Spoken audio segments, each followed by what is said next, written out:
Hey, I'm Cassidy and this is Cozy Peach Kitchen.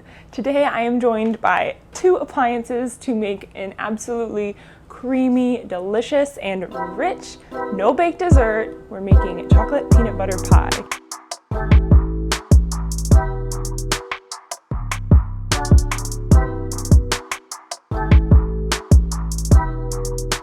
So it's a classic peanut butter pie filling that's made with peanut butter, of course, and cream cheese. But we're adding in some chocolate whipped cream to make it a little extra decadent. Now, if you don't have either of these pieces of equipment, don't worry, the blog post has instructions on how to make this recipe without them. We're making the Oreo crust first. So I have 4 tablespoons of butter. I'm gonna head over to the microwave real quick and melt these. We're adding 24 Oreos to our food processor. A family size pack of Oreos comes with 48 Oreos, so I can just add in the second half of this package and not even count. Now all we have to do here is just pulse the Oreos until they're broken down into a really fine, crummy crust. So that's pretty quick. So you can see it's like fine crumbs. So I have my melted butter. I melted it in just like 45 seconds in the microwave, and I'll add that to the Oreos. And I find that a fork is easiest here to mix it all together. It may seem super dry and crumbly, but I promise it's gonna be enough butter to hold everything together. Just keep stirring until you feel like that butter is all mixed in. So basically you should be able to pick it up and tell that it's sticking together, and that's when you've probably stirred enough. I'm using a 9-inch pie plate here. You could really use a cake pan, any kind of casserole dish that is a similar size. So we'll just go ahead and dump it in.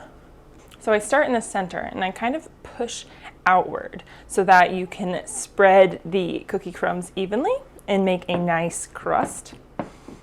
And that's that. I'm just gonna put this in the fridge for about 15 minutes while I'm making the rest of the ingredients. This allows it to firm up so that when you slice your pie, it does not crumble. Okay, shout out to my grandma who gave this stand mixer to me. It's from the 70s and it is still going strong, and it is perfect for what we're about to do. A lot of traditional recipes use Cool Whip, but I think this recipe is so good if you use homemade whipped cream. Do not be intimidated, it's surprisingly easy to do. All you have to do is add in 1 cup of heavy whipping cream. No shortcuts here, we are doing heavy whipping cream. See, that is thick, but oh, it's gonna be good. So 1 cup is going to make about 2 cups of whipped cream. And I'll go ahead and put this on medium high for just about 2 minutes until we have stiff peaks. I'll show you what that looks like when we get to that point. It'll take about 2 minutes to reach soft peaks, and you can see here that the cream has mountains in it, but they aren't standing perfectly upright. Once you get to this point, we can sift in 2 tablespoons of powdered sugar. Adding powdered sugar does add a little bit of sweetness, but it's more so being added so that our whipped cream stays nice and fluffy. We are also adding in 2 tablespoons of cocoa powder, and this adds the chocolate factor to our peanut butter pie. I'm also sifting that in. We'll keep mixing on medium speed until stiff peaks form, which shouldn't take long from here. Okay, this is looking really good. And let's see, you can tell it's stiff peaks now because when I do this, look, it's just staying. It's not falling off. And you want to stop when you get to that point, because if you keep whipping, you will make butter. And as delicious as chocolate butter sounds, it's not going to work for this recipe.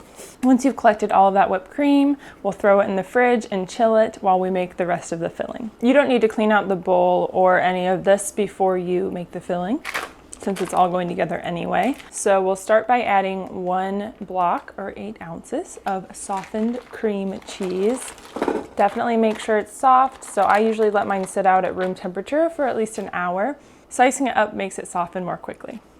You can always zap it in the microwave for like 30 seconds if you forgot to soften it. I'm using a kind of natural peanut butter. They say this is natural, but there's still some palm oil, etc. in it. So I would recommend using either a not natural or fake natural peanut butter, because the natural peanut butters have a lot more oil and separation, and that can actually affect the results of this pie. So we'll add in 1 full cup of peanut butter. We'll cream this together on medium speed until it is light and fluffy. It shouldn't take longer than a minute or two. As you can see, it's looking fluffier, but I like to stop about halfway through and scrape down those sides so that we truly get all of the peanut butter in.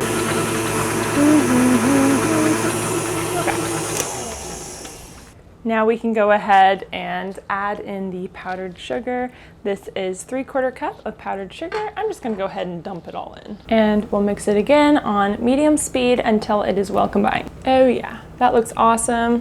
Now all we have to do is add in that chocolate whipped cream, nice and gently. You could fold it in with your stand mixer, but I just like to actually do this part by hand. Just to be careful, I really don't wanna deflate the whipped cream. So I'm just moving it really kind of gently, mixing that all in until it's nice and combined. The nice part about the chocolate whipped cream is that it's pretty obvious when it's completely mixed because everything will be the same color. Now all we have to do is add the filling. So just plop it on in the center. The most beautifully creamy, rich filling you could possibly imagine. And now we'll just spread it all around to fill it, starting from the center. While you could technically stop right there, throw this in the fridge and be done with it, I like to add a chocolate drizzle on top. It's chocolate peanut butter pie, we might as well do it. Also, it looks really nice. So if you're into that, let's go over to the stove and melt some chocolate. I added about 1 inch of water to this small pot and I'm heating it over medium heat until it simmers. And once it simmers, I went ahead and added a heat-safe bowl and 2 ounces of baking chocolate. And I'll just heat it until it's all melted, which shouldn't take longer than about a minute or two. Easiest way to do this is to do this. Don't pour it directly on or you'll get a nice old mess and a big old blob of chocolate. I like to cover this up before putting it in the fridge just so that it doesn't dry out. Of course, you can also use foil or saran wrap or whatever. But we'll put this in the fridge for 4 hours to allow it to chill completely. You can also throw it in the freezer for an hour instead if you want something a little quicker. The pie has been chilling for 4 hours, so it's time for the best part, and that is slicing the pie. I think it's time to take a bite. Oh my goodness.